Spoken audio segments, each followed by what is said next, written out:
Welcome back to Second Helping on the Belly Up Podcast Network. Travis Reier, Senior Analyst for BamaOnLine.com, alongside my great friend and co-host, Brent Beaird, a longtime college football analyst for First Coast News, and of course, also a voter in the race for the most prestigious individual honor in collegiate athletics, the Heisman Trophy. It's Thanksgiving week, Brent, which means we've got SEC football on Thursday. We've got SEC football on Friday. And, of course, we got Rivalry Saturday to look ahead to as well. Well, and we need to enjoy this week because of the expanded playoffs next year.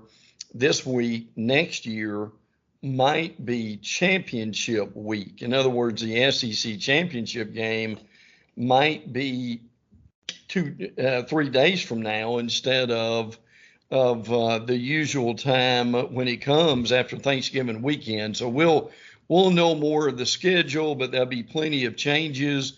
But for the here and the now, man, oh man, Trav, that, besides bragging rights in the states, there's a lot to still be decided for the playoffs and bowls. So there's a lot at stake this weekend. No doubt about that. And we've got coaching changes that are a big part of the backdrop. We've got quarterback injuries, unfortunately, that are a big part of the backdrop. And we'll get into all of that as we run through this week's games, as we preview and review simultaneously here on Second Helping. And we'll get things going with that traditional favorite, the Egg Bowl, Thanksgiving night, 7:30 Eastern, ESPN. Ole Miss in search of a 10-win season under Lane Kiffin, Brent. Mississippi State still trying to reach bowl eligibility at 5-6 after the win over Southern Miss a week ago. Of course, Zach Arnett out as the head coach of the Bulldogs. What's a reasonable expectation for this game? Could Will Rogers perhaps make this thing interesting from the Mississippi State perspective? And, speaking of quarterback injuries, Ole Miss dealing with the banged up Jackson Dart right now. So that leaves a lot of questions with this game. Obviously, Will Rogers, having not playing much over the last few weeks, he certainly would like to finish with a big win here. Travis and I have seen some bizarre Egg Bowls in our lifetime, and this could easily be the same one. Really give credit again to Lane Kiffin, Trav, closing in on his second 10-win season in 3 years. I'm just asking out loud here, could that be his ceiling at Ole Miss? And if it is, I will say quickly, for Ole Miss in its history, double-digit wins in a year is nothing to sneeze at, is it? No, I think traditionally 10 wins will keep you around Ole Miss as long as you want to be there. Yeah. It's when you start trending downward, like a David Cutcliffe. When Cut was winning 10 with guys like Eli Manning, everything was fine. It's when you start winning 5 or 6 or maybe struggling to hit 7 that the Wolves tend to come out even in Oxford. But Lane's in a great spot, certainly relative to where he was at after last season. Yes. He's come a long way with that fan base. They seem to have reconciled that fan base and Lane Kiffin after some hurt feelings, given some things that transpired in the offseason. But, yeah, I think Dart is very much an interesting storyline for Thursday night. Quinshon Judkins, of course, can do some really good things out of the backfield. It was a slow start for Ole Miss, I think understandably so, against Terry Bowden and UL Monroe last Saturday. 7-3 lead at the break in that one before Ole Miss scores 21 points in the third quarter and walks away with a 35-3 win. But you're right. It's a road game. It's in Starkville. It'll be interesting to see. You would think the motivation for State will be there, especially early in the game. And that's why I think in some of these games we're going to talk about, especially from the road team perspective, you want to try to get that crowd out of it as early as you possibly can.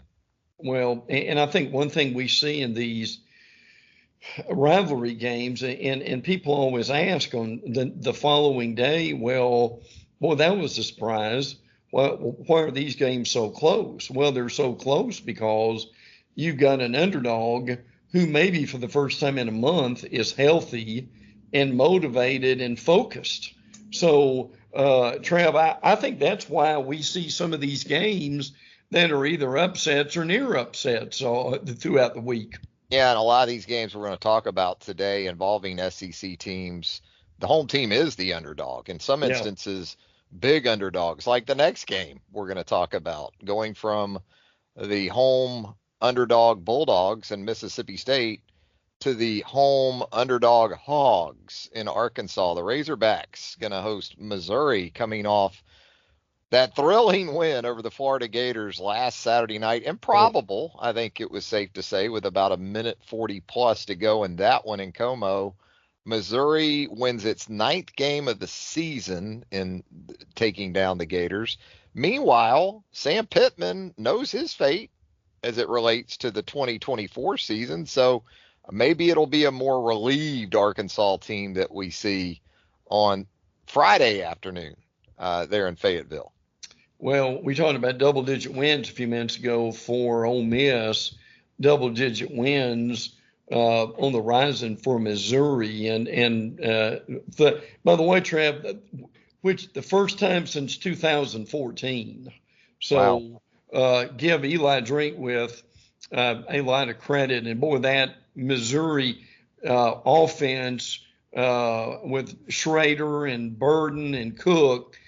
Travis, there aren't many offenses that are rolling up and down the field like they are right now, are they? You know, and it says something too for a team like Missouri, a program like Missouri, when they have a big three on offense like Cook, Schrader, and Burden, it's really all about health. And can you keep that group together over the course of 11 or 12 games? And Missouri's been able to do that. Brady Cook, 3,000 passing yards. Cody Schrader, 1,200, nearly 1,300 rushing yards. Luther Burden III, 1,142 receiving yards. So that's been huge for Missouri to be able to keep those guys on the field over the course of 11 games, because I think if any one of those three go out for an extended period, I know Cook was injured earlier in the season, but not to the extent that he had to miss multiple games or anything like that. I don't see Missouri winning 9 games. And look, you got a kicker like Harrison Mevis too, who has been clutch to say the least. The game winner against Florida last Saturday night, the game winner against Kansas State earlier in the season from, what was that, 61? Yes. You know, we don't talk about kickers a lot on the program, but this is a Missouri team that's really checked it in all 3 boxes. The defense we've talked about, much improvement over a couple of years ago for sure. But Arkansas, it's still more of the same for the Hogs. Got a much needed win last week over FIU. But you know, as much as anything, when I look at Arkansas and I see its leading rusher is KJ Jefferson, the quarterback, with only 432 rushing yards, that's just not going to get it done for the way Sam Pittman likes to play on that side. It really makes you wonder, Travis, if Rocket Sanders had 1,000 yards right now, they could be Missouri, or they would be bowl eligible. Yeah, right? Yeah. Oh, absolutely. And you know, as you've alluded to a couple of times, I think it's important that the Arkansas administration let it be known Pittman is coming back so they can kind of get their ducks in a row. Now, obviously, if they are searching for 6 wins this time next year, I think we're having a different conversation. But as we talked about a few weeks ago, a lot of those beat writers didn't think that they could afford to fire him right now, even with the money that they've got. So good for Pittman that he's coming back, but they need to have a lot of improvement. And Trav, a huge question is, what does KJ Jefferson do after this season? It is, you know, and I know that Sam's been asked about that. He didn't really have an answer for it at the time, but it is important for the administration to go ahead, I think, and let it be known that this is the path we're going to continue to take. And almost simultaneous to that, we talk about the transfer portal and what's coming up on the horizon on that front. Yeah. And it looks like Arkansas has already answered one of the glaring issues that it has had this season, specifically offensive line play, and Keyshawn Blackstock, Michigan State transfer, who apparently is going to make his way to Fayetteville for the 2024 campaign. Too bad he can't play this week, right? Really? Arkansas could use the help coming up on Friday against the Missouri Tigers. Saturday in that noon window, and there's a couple of games of interest there. Kentucky and Louisville, Brent, squaring off for the Governor's Cup at UL. I talked about this before the season. We did our rundown of SEC teams and what we thought were their most important games of the season.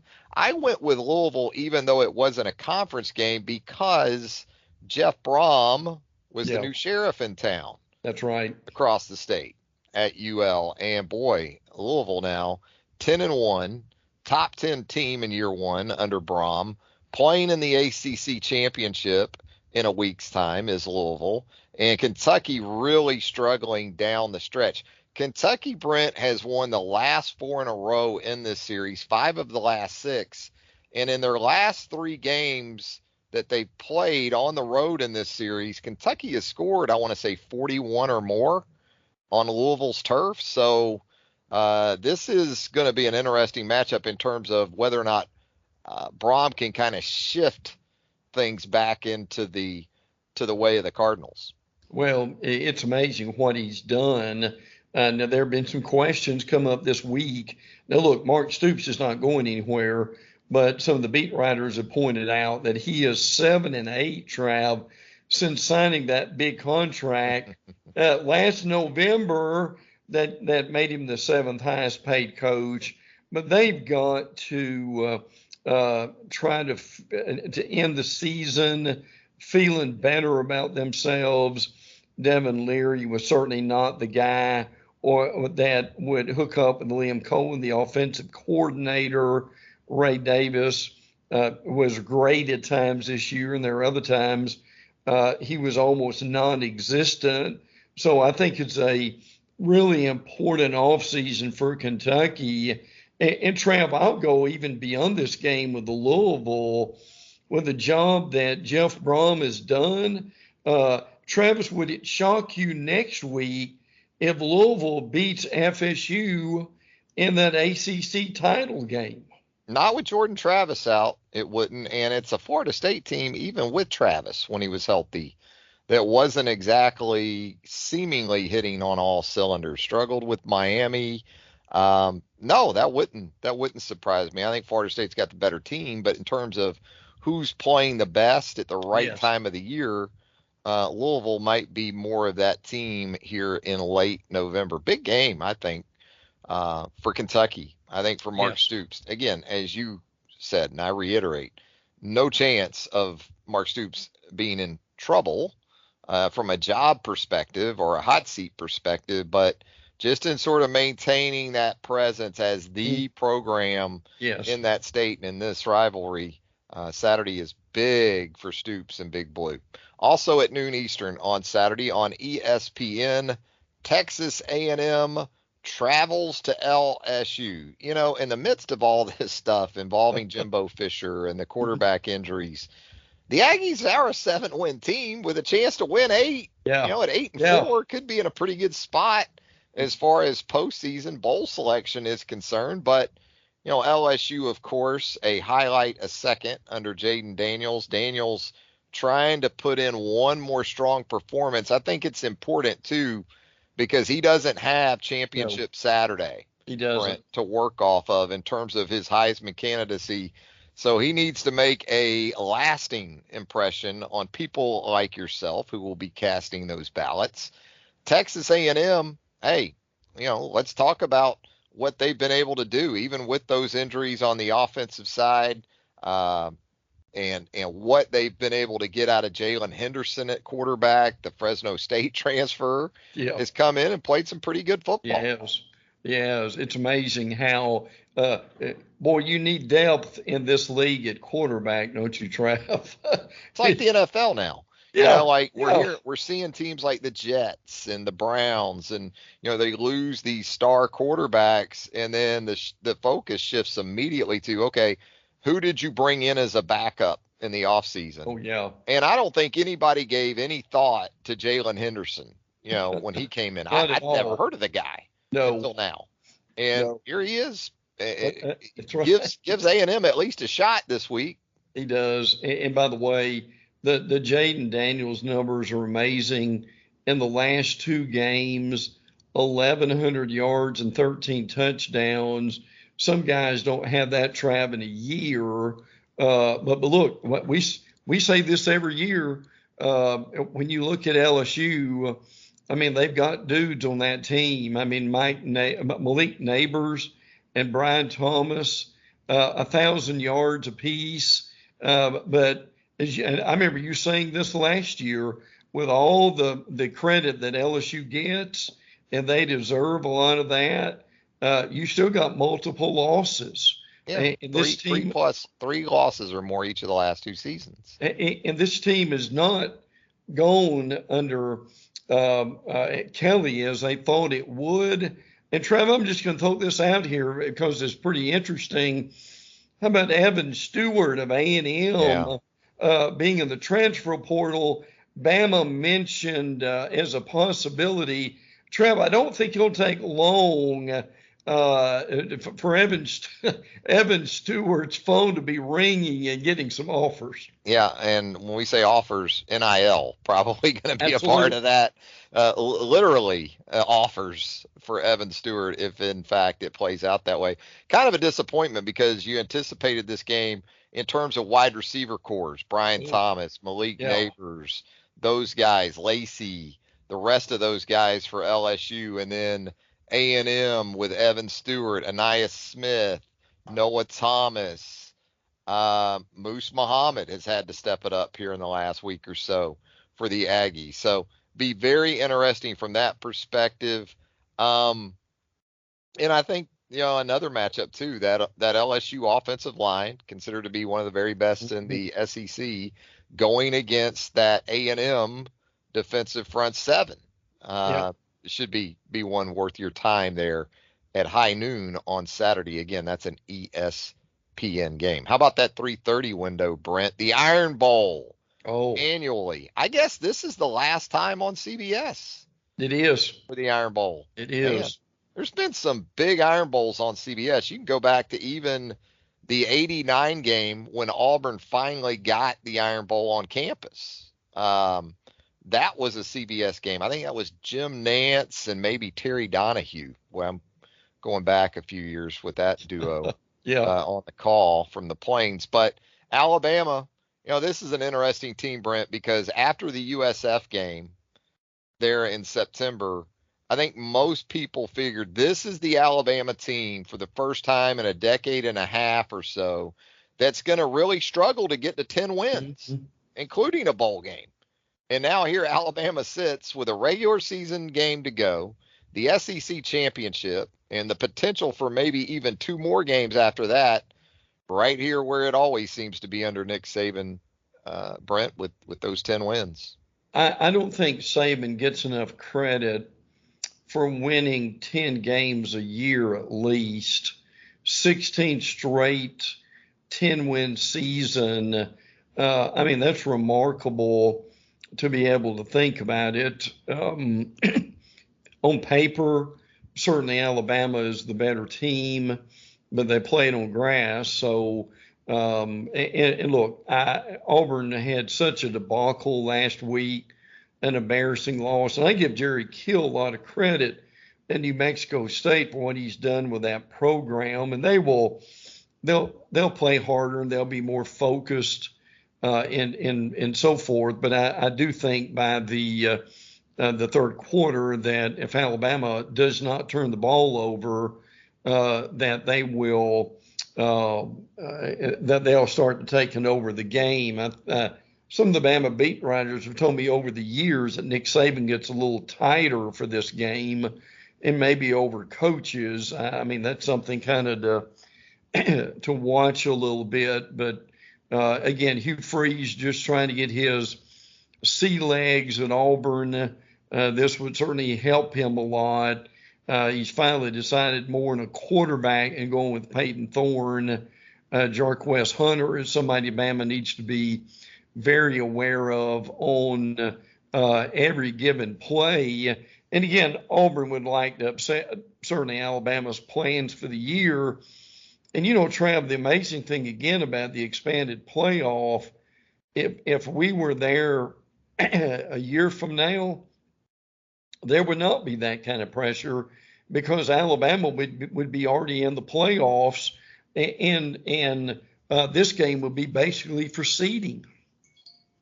It would be, although I guess you could say if Alabama still had the SEC championship game to play, it could potentially be in a spot of having lost 2 in a row.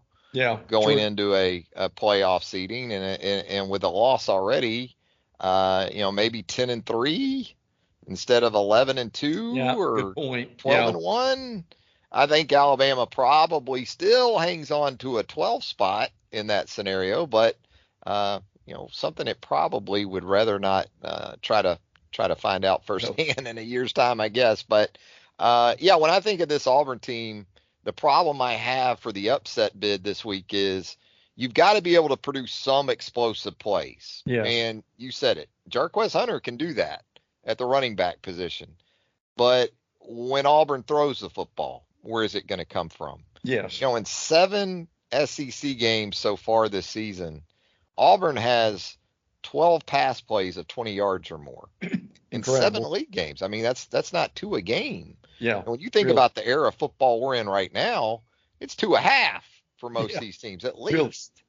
And so that's where I think the trouble comes in. I think you also hit on it. It's going to take Alabama not being the first quarter team that it's been on the road other than USF this season. Last 3 road games for Alabama in the first quarter against Texas A&M, Mississippi State, and most recently Kentucky, 38-10, the margin for Alabama in the first quarter of those 3 on the road. So if they get off to a similar start in this one, that crowd is going to be full tilt to start the game. It's still the Iron Bowl, no matter what happened last week against New Mexico State. Those folks are going to show up ready to do their part. If Alabama gets out quick, though, I think that crowd will shift quickly to sort of a mute mode, more so than it would have had it won the game last week. And it wasn't just that New Mexico State won the game last week. New Mexico State was the better team. Yeah, they were. It wasn't a fluke. New Mexico State ran for 200. New Mexico State threw for 200. New Mexico State defensively did the job on Jarquez Hunter, who was riding a 3-game 100-yard rushing stretch going into last week, and that kind of took care of that for the New Mexico State Aggies. One team that does have a win over those New Mexico State Aggies, you know who that is, right, Brent? The Hawaii Rainbow Warriors. Yeah, not every team can say that. Absolutely. But UH absolutely can. As we keep it moving here for the upcoming Saturday of action in the Southeastern Conference, I guess you could say it's a rivalry game. Probably doesn't feel like much of one for Vanderbilt these days, but the Commodores looking to avoid a winless season in the SEC at 0-7 in the conference, 2-9 overall. Travels to Knoxville to take on the Vols, coming off a home thumping at the hands of Georgia last Saturday afternoon. I guess subdued might be the best way to describe the environment for this one on Saturday. Boy, and you've got 2 really disappointing teams here, and a Tennessee team that a lot of folks thought would be second in the Eastern Division. Of course, those divisions go away next year. But Trav, I think the most disappointing thing for Tennessee is they've lost all the rivals, right? Georgia, Alabama, and Florida. So this has been a very difficult year. They got Kentucky, I guess. True. But to me, the surprise here And I think we both thought this Vanderbilt team may be looking at what, 4 or 5 wins by the end of the year, but unfortunately the wheels have fallen off. They've gone through multiple quarterbacks at this point. Tennessee won last year 56-0, and I'm quite concerned we may have a repeat of that. Yeah, this season hasn't gone the way I thought it would for Clark Lee at this No. point in his tenure. I wasn't really expecting Vanderbilt to be a bowl team, but sure, 4 or 5, maybe threaten 6 wins. Yeah. Yep. And there's never been a time in this season where you thought, hey, Vanderbilt's going to take that step again, similar to what we saw late last season. That has not happened No. whatsoever. And so Tennessee, while sort of limping in its own right, this should be a fairly easy assignment for the Vols playing at home. So we'll see if Vanderbilt can get off the SEC snide. I don't think so, but Tennessee not exactly playing for much at this point either. Team is playing for a lot on Saturday night. The Florida State Seminoles, who dropped a spot in those college football playoff rankings on Tuesday night. Washington moving up to the 4th spot. Florida State dropping to 5. The committee assured us, though, Brent, that Jordan Travis injury had nothing to do Yeah. with Right. Florida State falling a spot. But hey, if it did, I really can't blame the committee because he is that important to what the Seminoles do on the offensive side. Not that Florida State doesn't have very capable weapons in the likes of Benson at running back, Coleman at wide receiver, and some others. And then, of course, Florida coming into this thing, too, without Graham Mertz. It's really a shame because it really wanted to see Travis and Mertz out there together because I think both those offenses could have put up some big numbers.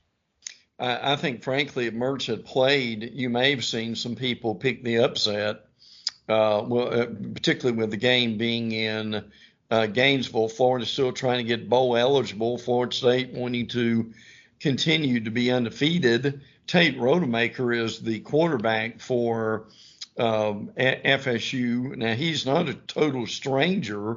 To his credit, in his career, he's been in the system for quite a while, so he understands it. He did a pretty good job against UNA last weekend. But to me, the big thing here is can Florida's offensive line block the front seven for Florida State? I think that's going to be very important. How will Max Brown be able to deal? And hopefully some of the nerves will be gone after having to come in last week against Missouri. Brown's a pretty good athlete, he's a baseball player, but they had a fumble in the red zone, which really hurt them last week. That was a big one. Yeah. Or they may have won that game at that point. So should be a lot of fun in the swamp, particularly if the Gators are able to keep up. And again, certainly deserved in some ways to win that Arkansas game. In the Missouri game, and if that hadn't happened, Trav, they'd be looking at a different season right now. Yeah, they're trying to avoid an O for November right now. And that's something that typically doesn't bode well for second-year coaches. No. And, absolutely, Florida's had chances in those games.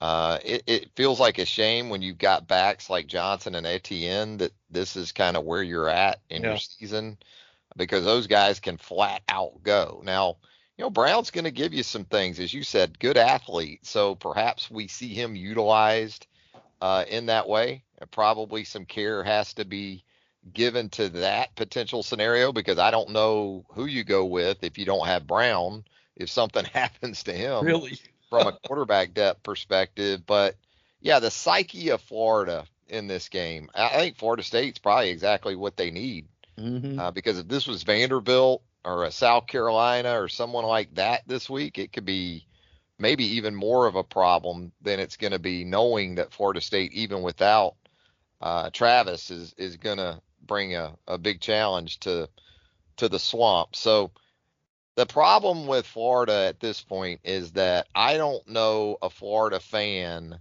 that was surprised when Missouri hit the 4th and 17 late in True. that game. True. It Yes. just kind of indicative of where that team's at.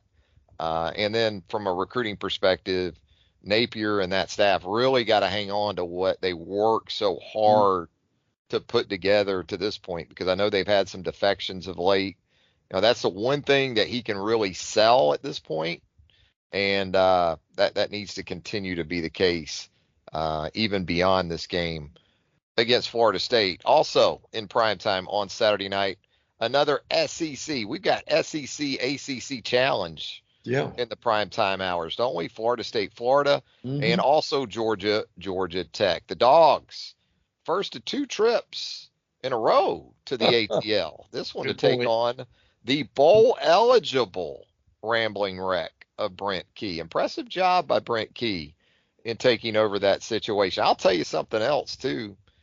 A Texas A&M quarterback that's done a pretty good job, just has done it elsewhere, is Haynes King. That's right. What a nice move for him from A&M to Georgia Tech. He's thrown for nearly 2,600 yards, and could potentially Georgia like Alabama. Those two teams, could the Dogs get caught looking past the Yellow Jackets into the Crimson Tide? I think they could for maybe a quarter, and then but they just have got so much talent that will take over. I'll tell you what, Brent Key in his last 19 games is 10-9. Trev, when has Tech had that going on for them? Probably since what? Paul Johnson was there? Something of that ilk, I would guess. But yeah, he deserves a lot of credit for what he has done. First time since 2018 that they're going bowling. But boy, if it's not one guy who may be hurt, like Ladd McConkey, you've got a Dylan Bell who steps up and plays well in the game. And Tennessee was the latest victim in that point. Trev, how about Carson Beck versus Florida, Missouri, Ole Miss, and Tennessee? 82 of 115, which is 71%, 1,100 yards, 8 touchdowns, and 1 interception. I tell you what, his maturity this year has been impressive, hasn't it? It has, and I think just even watching him in his first road start at, say, Auburn, and then watching him last Saturday at Tennessee. And I thought early in the game last Saturday, Tennessee had him sped up a little bit. Yeah. Had an interception of Beck wiped out by a defensive penalty early in that game. But boy, as he settles in, it becomes tougher and tougher to deal with that Georgia offense. And, they're able to do some things in the quick game that help supplement their run game, because maybe they aren't in a situation from a running back perspective where they have the more notable guys at the position, like a DeAndre Swift or, a Chubb or guys like that. They've gotten good stuff out of Edwards and some others, no doubt about it. But boy, I guess that's all to say that they have weapons, as you outlined too, at wide receiver beyond McConkey and beyond Dom Lovett and Ra Thomas and those kind of guys that they brought in via the transfer portal. And with Brock Bowers back in that lineup, I know he tweaked that ankle, it looked like, a little bit against Tennessee. He should be fine. That offense is worrying right now. And you're going to have 2 teams, I think, in Georgia and Alabama and Atlanta in a week's time that are probably playing their best football at the end of the season. Georgia Tech, who knows? Some impressive wins in a ACC play. The improbable win at Miami, probably chief among those. But it feels like Tech, with that bowl eligibility already in its back pocket, playing with a little bit of house money too. That could make a team a little more dangerous than it would be already in this one. Clemson and South Carolina on Saturday night, SEC Network, 7:30. Shane Beamer. I call him, you know what I call him now? November Beamer, because November is the month of Shane Beamer, Brent Yes. Beaird. Yeah, and that's where he's got his big wins over Tennessee, Clemson, and Florida. Boy, this South Carolina offensive line is not very good, and the defensive line of Clemson could really have their way in this one.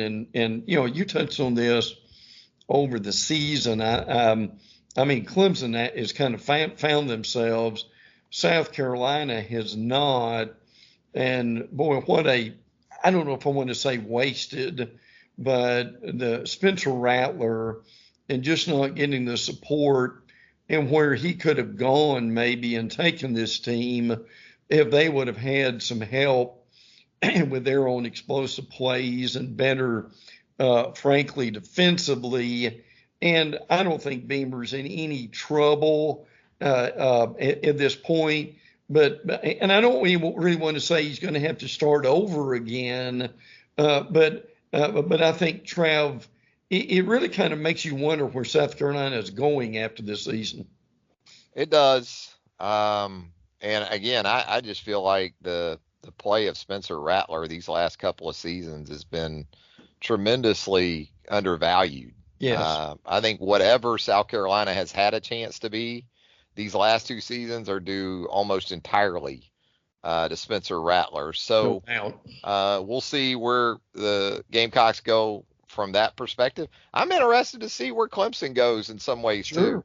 I mean, are we totally sure Dabo Swinney is there to stay? Yeah. Given some of the tumultuous interaction that he's had during this season, nothing's going to surprise me on the coaching front once we get through Saturday or this weekend, and even as we get beyond conference championship weekend. So Clemson's been an enigma in a lot of ways this season. Had some opportunities to really post some season-defining wins like that home loss to Florida State earlier in the season. I'm with you, though, man, when I think about my guy Spencer Rattler and what he might have to deal with really behind that offensive line against the Clemson front. I think November Beamer might come to a little bit of a screeching halt. Although, look, South Carolina certainly has plenty to play for, trying to get the bowl eligibility, and trying to make it two straight in that rivalry, Brent. So there you go. There is this week's games. Plenty to choose from. A lot of fun matchups and a lot of turkey to go along with it, Brent. I'll tell you what, Egg Bowl on Thursday. You've got Texas Tech and Texas on Friday. Oregon State, Oregon on Friday. So going to be a great time. But my final question of great importance, Trav, is our listeners want a Pops update. Will he be in rare form on Thanksgiving afternoon? And Trav, will he be full of opinion and vim and vigor during that time? Well, what we worry about with Pops is that Heather, the wife, is going to make this bourbon slushy drink for Thanksgiving afternoon. So you combine that with college football, pro football. Yeah, we'll see. Pops is he's pretty tame these days. Yeah. The behavior at these type of events has improved dramatically. But there's always the potential for it running afoul, running into the ditch. So we'll see if we can keep him out of there, or maybe we'll work to put him in there. Who knows? Well, and I'm sure he's been spending a lot of time on planning for Nana's Christmas gifts too, right? Travel. Yeah. He's got to have a plan for those grocery store flowers and Skittles. He spends a lot of time on those for sure. Absolutely. Yeah, it's Pops. Brent, as always, enjoyed it, my man.